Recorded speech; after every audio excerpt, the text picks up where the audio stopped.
Bismillahir Rahmanir Rahim. Alhamdulillahi Rabbil Alameen. Wassalatu wassalamu ala ashraf al-anbiya wa mursaleen. Sayyidina Muhammad wa alihi wa sahbihi ajma'een. Wa ba'd.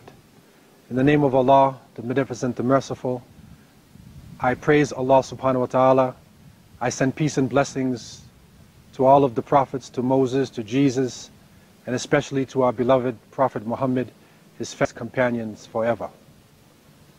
I begin with the greeting words of the righteous. Assalamu alaikum wa rahmatullah. Ethiopia, Ard al-Habasha, the land of Abyssinia, the land of great kings, the land of mystery, spirituality, the land of ancient history. As a young African American with West Indian parentage, I always wondered about Ethiopia. This land, for my family and for those African Americans living in the West, always had a type of magic to it, a type of mystery. It was a land where African people were proud, where early civilization developed. Some say that even the first man walked this land. But in my quest, I realized that Ethiopia was more than just a land of history. It was a land of high spirituality. It is said that lost Ark of the Covenant lies in this land. It is also said that great Christian rulers and kings walked this land and maintained the teachings of Jesus, peace be upon him. As a Muslim, I came to understand that the Prophet Muhammad, peace be upon him, when living in Mecca and when he found that he was persecuted and his followers needed help, he told them, if you go out to the land of Habasha, to Abyssinia, there you will find a king who oppresses nobody.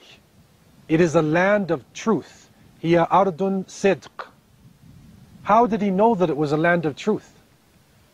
Why did he send his followers into Africa before he sent them to Palestine, before he sent them to Persia, even to Yemen? Why? Join me on our search for the history of this beautiful land, and also for the true story of Najashi, the great Negus of Aksum, and also light upon what happened to the Sahaba, to their families in this historic, mystical land. Join me in this journey of a lifetime as I leave you in peace. Assalamu alaikum.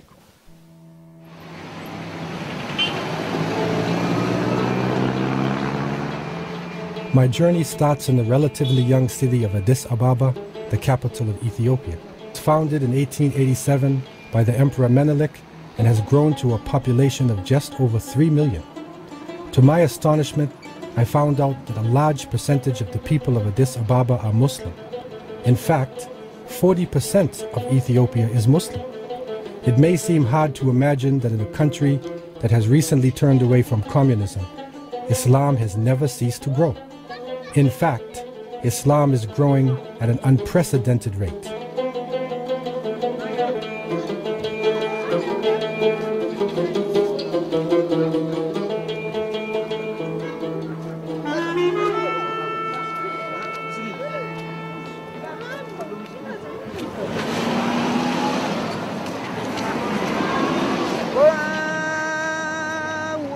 Minarets of mosques dominate the old town, and the call to prayer reverberates around the city.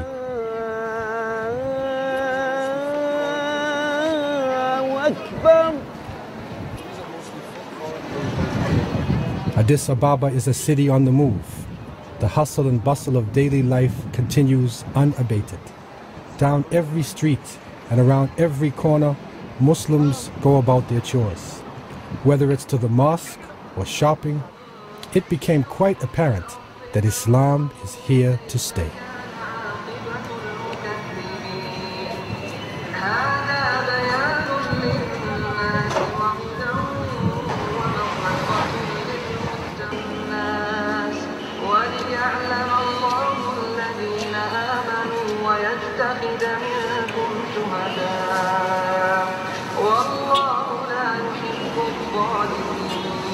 وليمحص الله الذين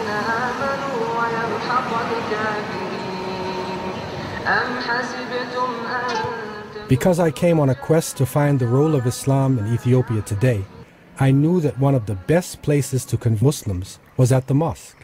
And so I set off to the biggest mosque in Addis Ababa, known as Masjid al-Imam Hassan ibn Abi Talib. Here I met an elder of the city, Sheikh Kamil al-Sharif, a son of one of Addis Ababa's most beloved and well-known shuyukh.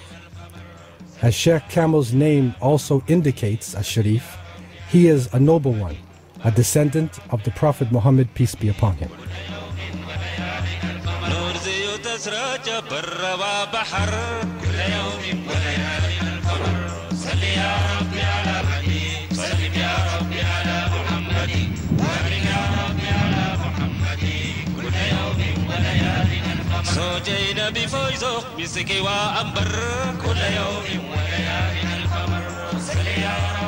I myself belong to the Ahl al-Bayt alayhim salam. We Ahl al-Bayt, our grandfathers, has came to Ethiopia from Arab Venezuela, passing the Red Cross, the Red Sea, to the Somali border, and they penetrated deep into Harar. The cause of their immigrating to Harar or coming to Harar, to Africa, is to call for Islam. Forget Islam and teach the people of that area Islamic principle. It is known and worth mentioning that the Ahl al-Bayt, in all the way from their grandfather Muhammad and until the last day, they are basically devoted for Islam. Wherever they go, they preach for Islam, work for Islam. They give guidance and proper teaching to all Muslims and approach non-Muslims also to accept Islam.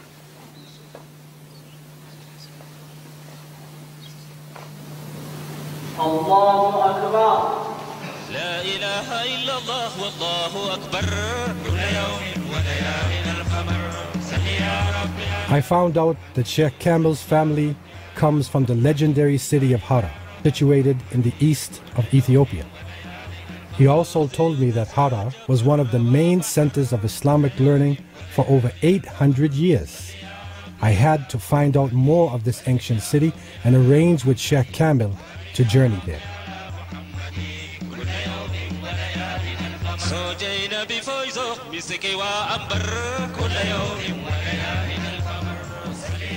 Before my journey, I had the privilege to meet with some of the elders of Harar. They have established a special trust in the Harari National League in order to preserve the history and culture of the city. Amazingly, the language we all felt comfortable speaking was Arabic. I was amazed just listening to these men talk about Harar. More and more, I wanted to get to the city and see it for myself. What got my interest going even more were the books that were brought along for me to go through. Here in front of my eyes were pieces of history coming alive. The Harari Trust actively involved in making sure that no one forgets about Harar.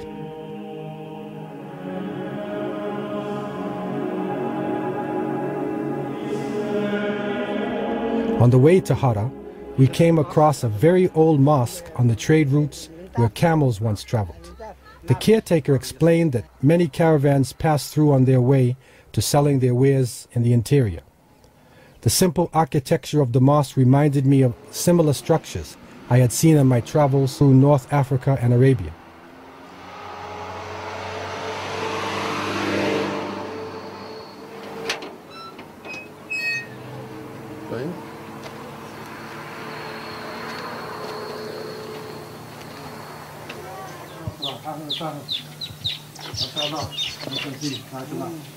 عندكم يعني أشياء خضروات الزراعة. جميل جدا. هذا مثل اليمن.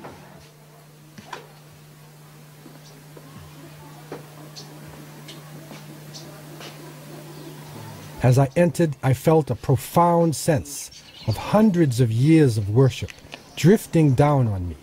I realized that this mosque stands in testimony to the believers of Islam.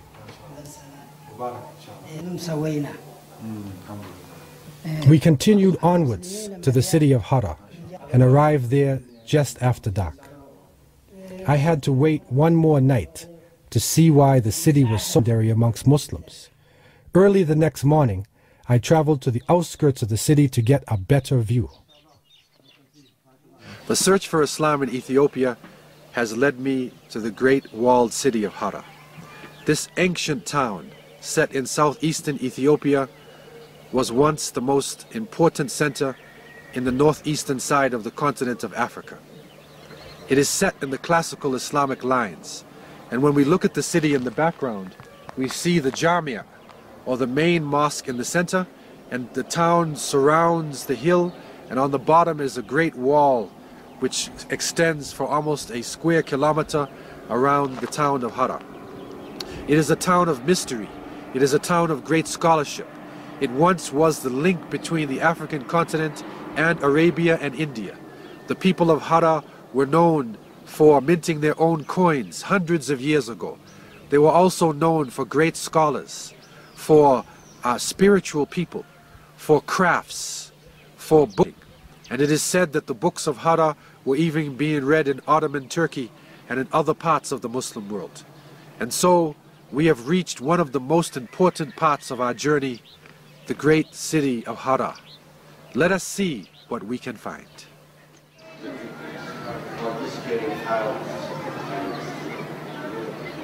For hundreds of years, this city was closed to foreigners.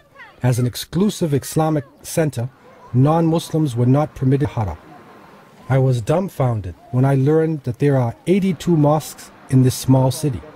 Imagine 82 mosques that take care of the needs of those situated in their immediate vicinity. This is an example of the many masjids in the walled city of Hara. It is said that there are over 82 masjids in a 48-hectare space. It is the most densely populated area in terms of masjids per square meter.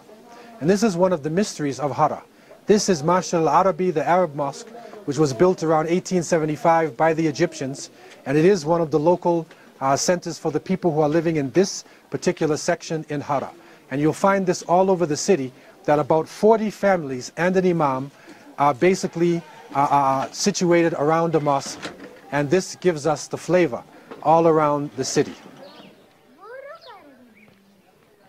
These they are of course smaller in size. They comprise about 40 persons.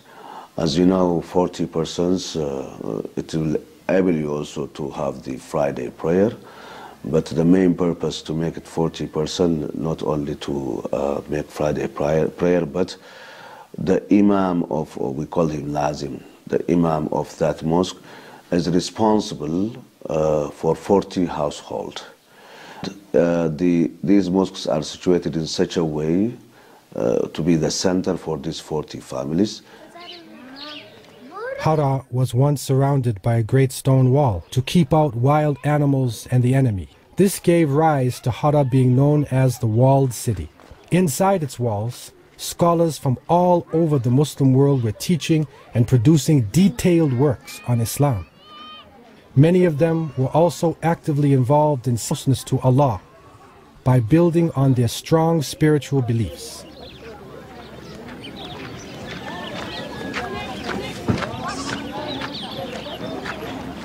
This gate that we find ourselves at now is called Bedri Badi, or Bab al-Hakim, and it is one of the best preserved gates in the walled city of Hara. It has a very interesting history. It is said by the local historians that over 400 of the fuqaha, the jurists of Islam, lived within the area near this gate. They eventually lives for the preservation of the city and have left a beautiful heritage and a deep tradition. And so, again, the gates open up the mysteries of the city. There are 5 within Hara, and let us see if we can find even more. The gate's purpose is, they made it, of course, 5 purposely to represent 5 times prayer. They had one also gate which is closed and now opened. They used to call it kuf, meaning a closed door. They only open it when there is war from the western, west-east part. These gates, they are very important because they want to control all enemies coming from any direction, because in the past they don't know where the enemy comes from. They can check them and control them. We are blessed today to be in front of one of the important gates of the city of Hara. It is Baba Nasr, and this is the gate of victory. It is one of the gates where the protection of the city was maintained. And that is one of the blessings of the city of Hara, where only 220 years ago, non-Muslims actually entered the city. It is a city of peace, a city of the scholars, and a city of high spirituality. So we are blessed today to be here with the ashraf of the city, the nobles who are descendants of the Prophet Muhammad, peace be upon him.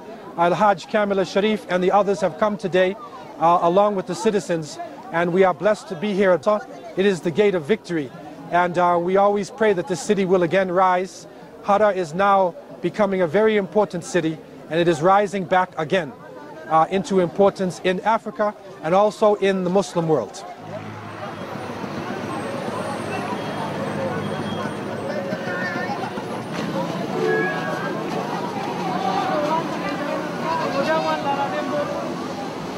To say Hara is interesting would be an understatement. As I strolled around the old town, I was fascinated by the life it still breathed. It almost felt like I was taking a step back in time.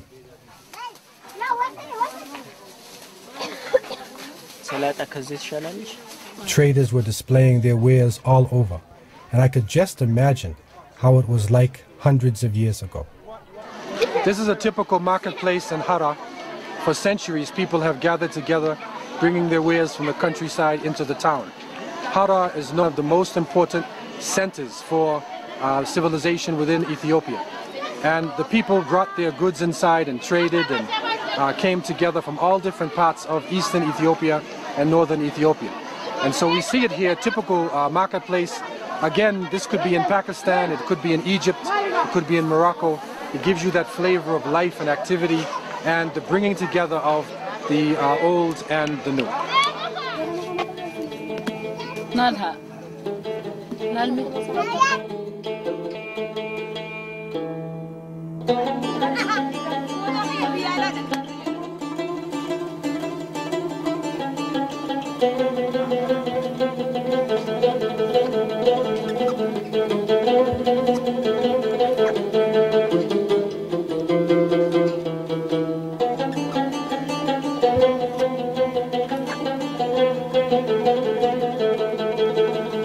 Baskets are now being made by our sisters. It takes 1 month of weaving to produce one of these baskets. And you see the amount of patience that it takes and the skill. And this is a tradition which has been passed on for hundreds of years in Hara. If you look at the world, this is a thousands of year old tradition. Because you'll find similar type of weaving done in ancient India, in other parts of Africa, in China, in Europe, and many parts of the world. But here in East Africa, there is a special form of this weaving, and the design is unique to Hara and to Eastern here.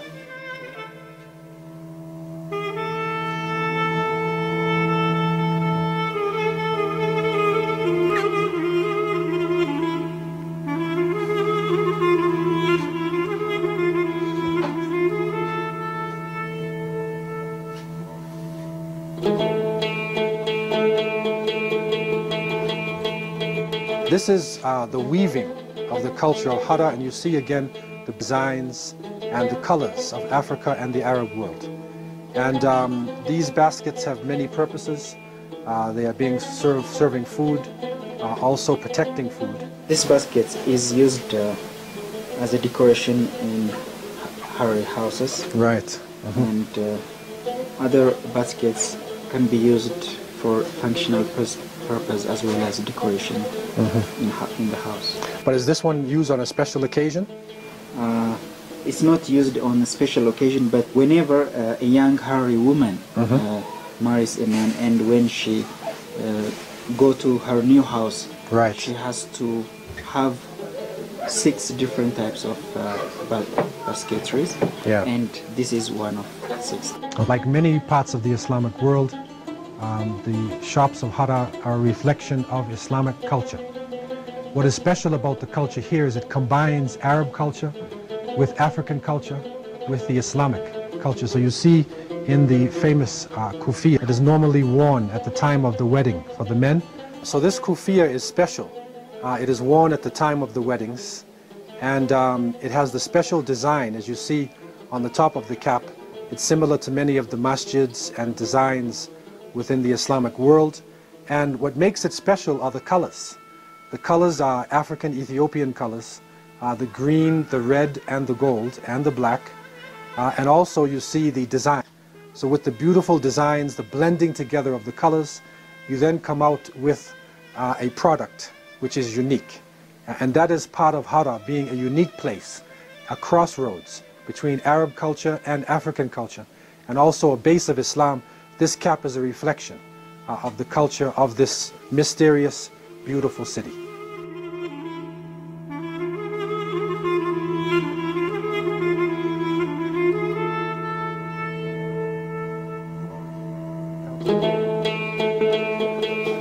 These are the narrow streets of Hara. Anywhere in the Muslim world you can find a village or a city with a similar flavor. And it is set up in such a way to protect the people who are living inside of the houses. The streets are very narrow and protective. And when you go inside of the door, then you'll find that it opens up to a courtyard, and the family then is protected from the outside world. And so Hara has followed in the Arabic, African, Islamic tradition in setting up its cities in the same way. And it's a very beautiful town. The children are here, the families are here, there's the smell of spices. And that is something you find in Zanzibar and in Fez and Marrakesh and Lahore and all over the Muslim world. This narrow alley is one of the tightest in the city of Hara. And it has a special history to it. It is called the Reconciliation Street. And that is because it is so narrow that if people are fighting against each other or disagree, they have to reconcile their differences. And so it is a special place. It has brought people together. And the whole spirit is, we're tight, we're a family, so we need to really come clear with all of the arguments and differences that we have. We need streets like this all over the world.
Hara was also renowned for its books, mostly dealing with Islam and written at the height of the city's popularity as a Muslim stronghold. One man who's taken it upon himself to care and preserve many of the old texts, Sharif Ali. I collect Hararian history, heritage, like this. In first, it was forbidden in the time of Haile Selassie, in the time of military Derg, military regime. But in the fall of Haile military regime, we get some freedom. So that I began to collect with Harari songs, Harari coins, books, written documents, and heritage about the surrounding people. Sharif Abdullah Ali represents a whole generation of people who have dedicated themselves to the preservation, of the history of the African continent. And what he has shown us is that by his own personal initiative, he has been able to collect over 500 copies of Arabic documents from the past. He won the confidence of the people. He was able to bring out the culture of Hara that had been hidden for years under the ground. And right now, he estimates that there's about 20,000 handwritten copies of books throughout Hara and its vicinity. And it is important that he has helped, that he has assisted, and that we actually culture a whole generation of Sharif Abdullah Alis who have the technical skill, the love, and the consistency to be able to bring forward this tradition and to preserve it for the modern world. And then you get the background where it says 122. The streets and alleyways of Hara throw up all kinds of surprises. As I rounded a corner, I stumbled on the graveside of one of the most prominent female saints, Sheikh Abida. Nayabita au badir geiza shashli haziyun tayu ndoch sheikh tayu au badir zalbas bahmasa zidijun tayu ma hiyach geiza shach ما بين بحزي زخانوسا أزيو متسيجة زاليون تيو بازولي بايتقا شو متيناش كنت تبايتين تا كل زولي مساحة التايلة لا في النتحلة هي ألا في النصوبة يا بتزاتهم أخاشو زلايا حاجة زو يخوني الزال بسيجة ستويو حوش زخشة أسود تمام بلتشو موش خشة قروم ولا دو قروم حراس موت الليم خانة قرا هي والدي بار كيما يخوني كنت مسوران بلتشوم تونيان بالسوري مربشة بلا يخون كتا ليي ألا في النتو حاجة زي تأسد تمامهم أخاش تزل دي جسو حاجة يخون لش إلزال يو ستويون تيو مسؤول ستويون تيو الله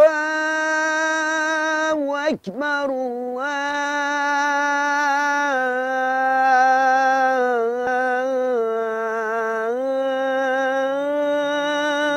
الله أكبر. Friday morning, Yom al-Jum'ah, an important day in the life of any Muslim. So too in Hara. Although there are 82 mosques in the city, this mosque, known as the Jum'ah Mosque, is where the faithful gather for Friday prayers. Throughout my stay in Hara, I was often reminded not to be late for Friday prayers because it was unique. Now, I've been to Jum'ah in many cities all over the world. But what awaited me in this far-off corner of Ethiopia was simply astounding. Every Friday, after the early morning prayer of Fajr, people gather in the mosque to recite the Quran. This practice dates back hundreds of years, and the recital leaves one spiritually fulfilled and prepared for the prayers.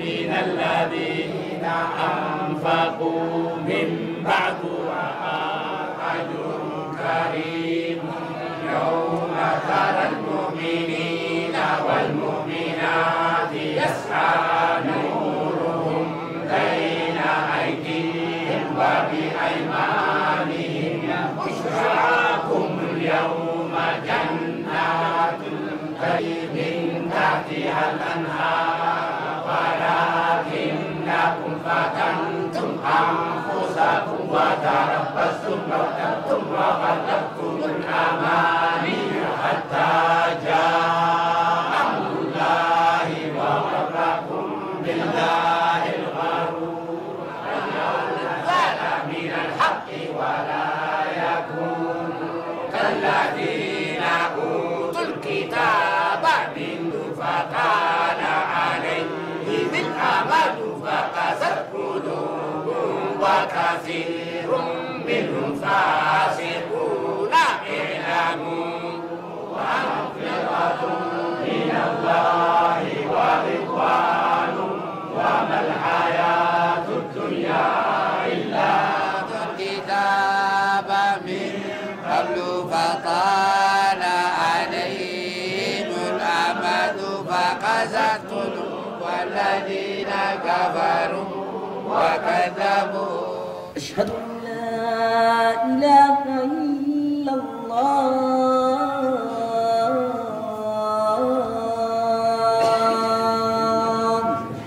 الله أكبر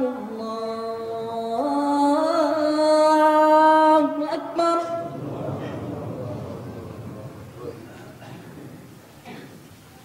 لا إله إلا الله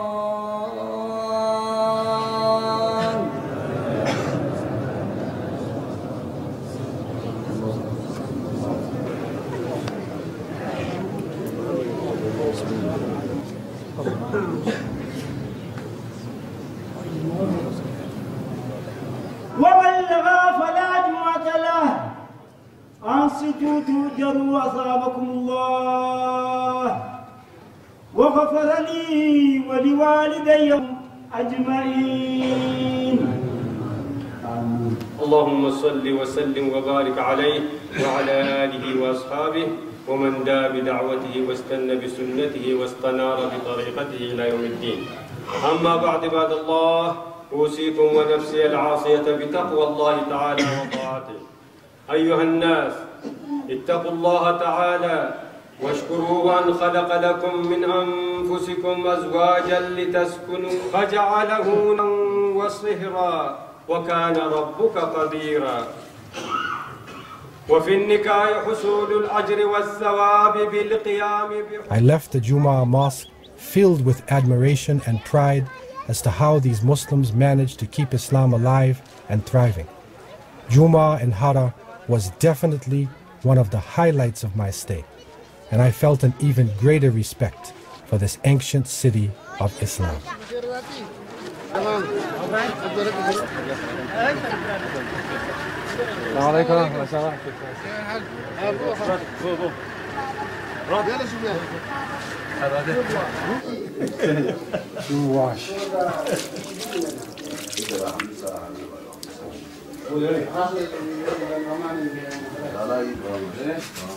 And as is customary all over the Islamic world, a delicious Harari lunch was prepared after the Friday prayers.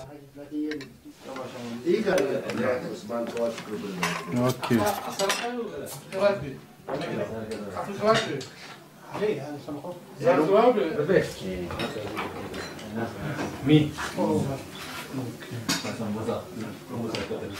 Harar it counts as a government more than 1 millennium. It's almost 1,100 and something years. It was established as a government, at the turn of millennium. Of course, the Hararis previously they were not here. They are Semitic stock. They are part of Hala people. And so as a government, when it started by Amir Hababa and till Amir Abdullahi, 72 rulers were, or leaders called them. We call them in our way Amirs, been ruled till the end of 19th century.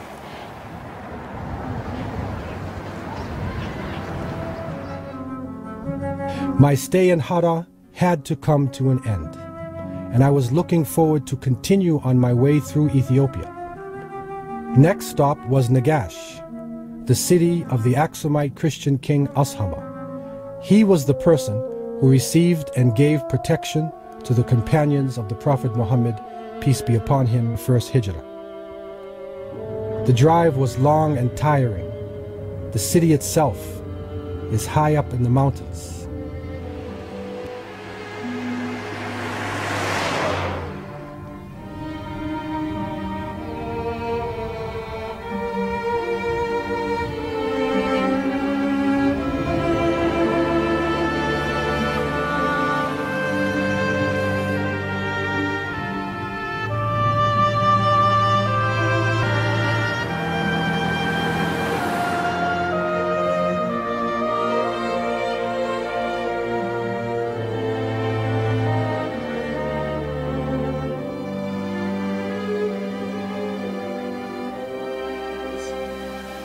My journey has been both insightful and fascinating.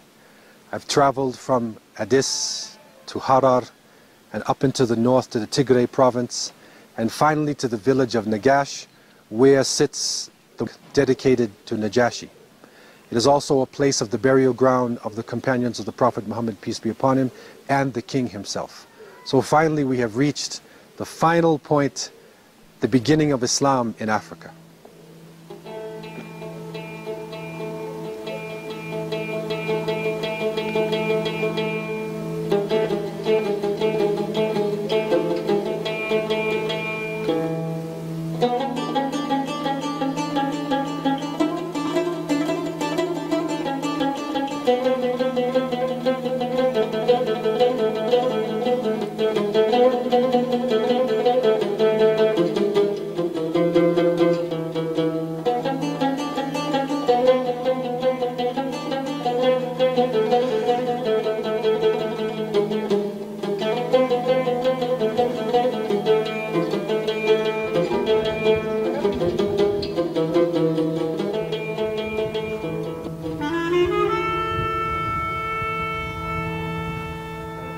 فنحن نوجد في هذا المكان الطيب المبارك، هو مكان الملك النجاشي أصحم النجاشي، ونحن قد دخلنا من المسجد الجامع الذي بناه المرحوم حاج محمد عبدو الذي توفي سنة 1955 ميلادي، وبعده تم تجديده على نفقة الشيخ حسين العمودي جزاه الله خيرا.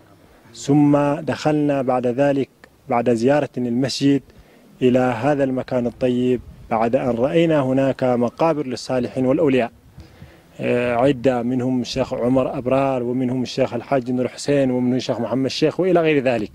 ثم دخلنا ونحن نوجد هنا في هذه الأماكن التي دفن فيها الصحابة رضوان الله عليهم الذين هاجروا من الرسول صلى الله عليه وسلم إلى الحبشة، وتعتبر الحبشة هي دار الهجرة الأولى التي وصف النبي صلى الله عليه وسلم بالوسام الذهبي للملك وشهد له بالخير وشهد له كذلك بالعدالة، فقال هاجروا في الحبشة إن فيها ملكا لا يظلم ولا يظلم عنده أحد. The word hijra in the Arabic language can refer to a flight or a migration. But what is important for us is that if we look at it Islamically, it refers to movement. And it is a migration, a strategic migration, made from one area to another. The significance of the hijrah, in the case of the Prophet Muhammad ﷺ, number one is that the hijrah represents the movement of the Muslims from out of a state of insecurity to a state of security. We know that in the Meccan period, the Prophet, peace and blessings be upon him, came to Quraysh and came to the people of Arabia with the message of Tawheed. He found great opposition. And by the 4th year, his followers were being killed and tortured to the extent where they were not able to actually defend themselves. And so the Prophet, peace be upon him, then saw the hijrah as a means of releasing them from insecurity to a place of security and protection and freedom.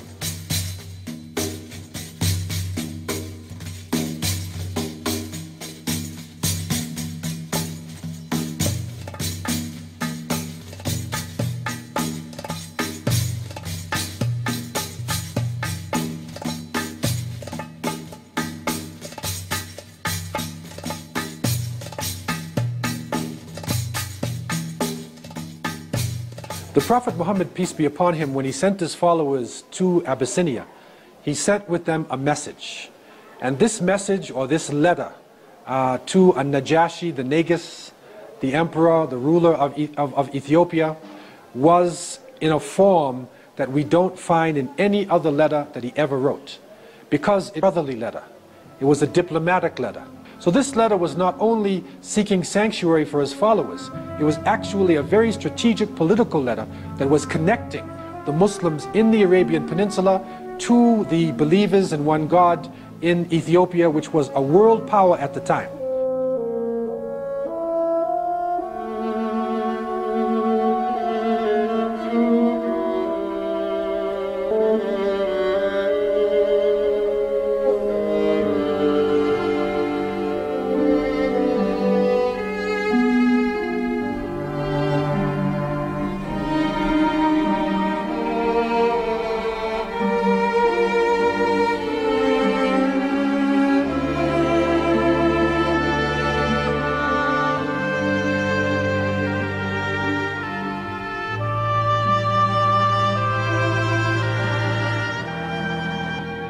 The Quraysh, being the rulers of Mecca and being very familiar with Abyssinia, when they found out that the migrants had gone to Ethiopia, they were terrified, and they recognized that that movement could be a serious change in relationships between the Arabian Peninsula and between the people in Ethiopia.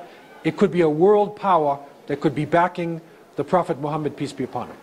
So they sent Abdullah ibn Rabi' Amr ibn al-As, who later became a very famous Muslim. They sent the two of them, who were known for their wisdom and their cunning and their diplomacy. They sent them to the Najashi, and basically they accused the Muslims of breaking their religion, of disrespecting Christianity. The Najashi then called for the Muslims to come out, and he questioned them. Is it true what these people say? And we also know that the two diplomats from Quraysh, they gave gifts to the courtiers and so they set everything up. But when the king asked the question to the Muslims, Ja'far ibn Abi Talib radiallahu an responded in a very beautiful way, explaining and showing how the Muslims were in a state of ignorance. They didn't respect themselves. They ate rotten meat. They drank intoxicants. They slaughtered the weak. They committed adultery. And then he read from Surah Al-Maryam. At that point, the Najashi cried, and all the people in his court cried, and the Najashi said, by God, this revelation comes from the same candle. The light comes from the same candle that the Bible comes from. He said, I will never let them go. You are free to live in our lands.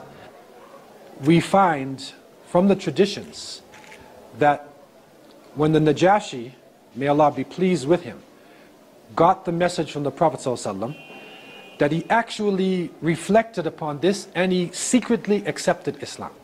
And he was in correspondence with the Prophet, peace be upon him. Finally, the Prophet ﷺ, when hearing that the Najashi had died, he made Salatul Janaza lil Ghaib. He made a Janazah prayer for the one who was absent, knowing that there wasn't anybody in Ethiopia who would make it for him at the time. He had accepted Islam secretly. The Muslims lined up and they made Janazah lil Ghaib. It was the first time in Islamic history that this was done, and it is only done for a Muslim. And so based on this correspondence, based on what happened with Najashi, what we know, he was a strong, firm believer before his death, and the Prophet, peace be upon him, confirmed this for all of the Muslims, and this is agreed upon by the ijma' of the historians and the fuqaha, that he had accepted Islam, and so Islam had now entered this country at the hands of a leading personality. I had come to Ethiopia in search of the story of Islam. After leaving, I knew that my wish had been fulfilled. Islam is becoming the heartbeat once again of this ancient land of Abyssinia.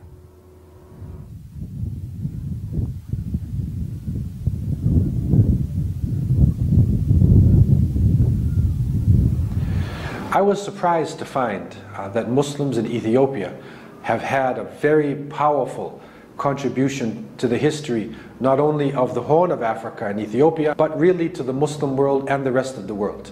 And this is part of the well-kept secret of what has happened in this part of the African continent. And we found that in the highlands of Ethiopia, that Muslims make up somewhere between 40 to 60% of the population. And the city of Hara not only was a great link for the Muslim world, but it was an important city for Ethiopia itself. It linked ancient Aksum, which was the great ancient empire of Ethiopia, with the modern world. So for instance, the coins of Hara, which were first struck in the walled city of Hara, these coins actually linked the Aksumite coins with the modern day coins used in Ethiopia.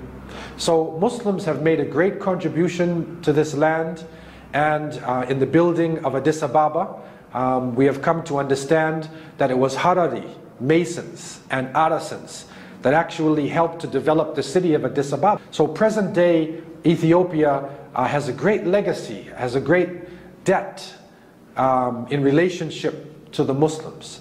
And so therefore it's important now with Ethiopia coming out into the world and the different peoples within Ethiopia coming out, that we are able to bring forward the Muslim contribution and to show that Islam did not come into Ethiopia as a conqueror, but Muslims came as refugees. The Prophet Muhammad upon him called Ethiopia a land of truth. He sent his followers there before he sent them to Medina in the north, before they went to Jerusalem, before they went to Persia, before they went to Malaysia, they entered the African continent.